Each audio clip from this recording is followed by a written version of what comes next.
श्री कृष्णाय नमः। श्री गोपी जन वल्लभाय नमः। श्री महाप्रभु वल्लभाचार्य जी की 84 बैठक। चरित्र 44। ताम्रपर्णी नदी की बैठक। तिरुनेलवेली रेलवे स्टेशन के पास भावनात्मक। श्री आचार्य जी महाप्रभु की बैठक ताम्रपर्णी नदी के तीर पर छोकर के नीचे है। वहाँ पर श्री आचार्य जी ने श्री भागवत का पारायण किया। वहाँ से 3 कोस पर एक बड़ा शहर है। उस शहर का राजा बहुत बीमार था। तब उस राजा ने पंडितों से तथा ज्योतिषियों से पूछा कि मेरा शरीर अच्छा हो ऐसा उपाय बताओ। तब ज्योतिषियों ने कहा कि राजा जी तुम्हारे तो सब ग्रह बिगड़े हैं, इसलिए विचार कर कहेंगे। ऐसा कहकर सभी पंडित अपने घर गए। एक पंडित वहीं बैठा रहा। उसने कहा, राजा जी मैं कहता हूँ तब बचोगे।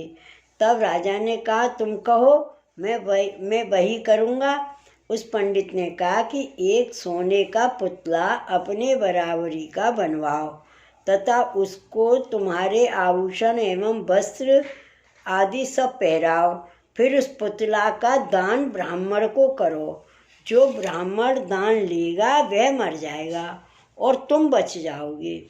यह सुनकर उसी समय उस राजा ने 2 मन सोना मंगवाकर सुनार को एक पुतला बनवाया।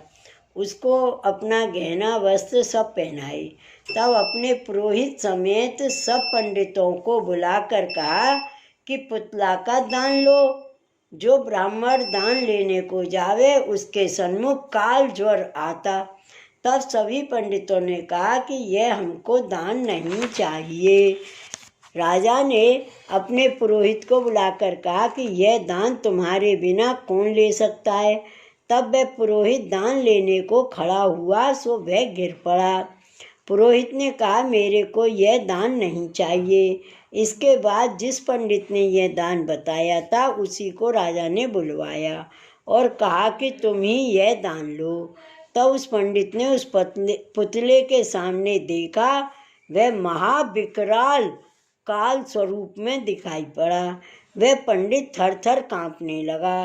राजा से कहा, तुमको मारना हो तो वैसे ही मार डालो, किंतु हमको यह दान नहीं चाहिए। राजा उसास लेकर चुप रहा। थोड़ी देर बाद बोला, अब किसी में ब्रह्म तेज नहीं रहा, मेरी मृत्यु निश्चय होगी। यह निश्चय कर राजा ताम्रपर्णी नदी के किनारे गया। वहाँ कोट कंदर्प लावण्य श्री आचार्य जी महाप्रभु विराज रहे थे।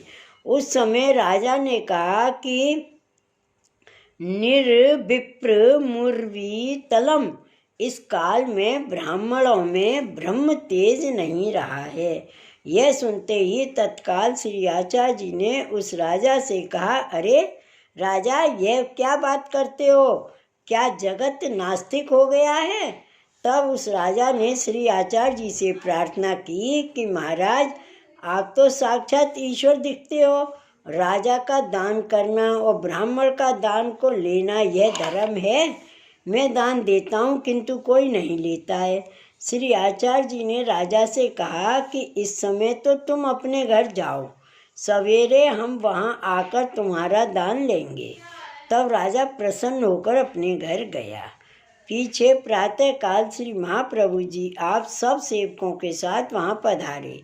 तब वहाँ राजा ने खबर करने वाले तैयार रखे थे। उन्होंने खबर दी।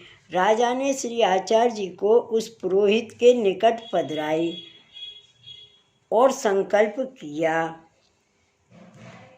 उस समय पुतला ने श्री आचार्य जी के सन्मुख 1 अंगुली बताई। तब आपने हंसकर 3 अंगुलियां दिखाईं। यह देखकर पुतला ने अपना सिर नीचे कर लिया। इसके बाद श्री आचार्य जी ने सुनार को बुलाकर उस पुतले के टुकड़े करवाए। उस दृश्य को देखने के लिए हजारों ब्राह्मण आए थे। उनको सब सुवर्ण के टुकड़े बांट दिए। इसके बाद राजा ने श्री आचार्य जी से विनती की कि महाराज, उस पुतले ने 1 उंगली ऊंची की थी और आपने उसके सामने 3 उंगली ऊंची की, इसका क्या कारण है? तब श्री आचार्य जी ने कहा कि राजा, तुम बड़े साहसी हो, तुमने अपने प्राण बचाने के लिए ब्रह्म हत्या से नहीं डरे। यदि ब्राह्मण मर जाता तो तुमको ब्रह्म हत्या लग जाती, तुम महापातकी होते। पुनः आपने कहा कि पुतला ने जो 1 उंगली बताई, उससे उसने पूछा कि तुम एक काल गायत्री साधते हो? तब हमने 3 बताई। हमने त्रिकाल गायत्री बताई। तब उसने सिर नीचा कर लिया। ऐसा कठिन दान कभी भी नहीं करना। यदि और कोई ऐसा दान लेता तो मर जाता। हमने तो न्यारे न्यारे टूक करवा कर बांटे हैं। ब्राह्मण सब थोड़ा थोड़ा भुगत लेंगे, परंतु कोई मरेगा नहीं।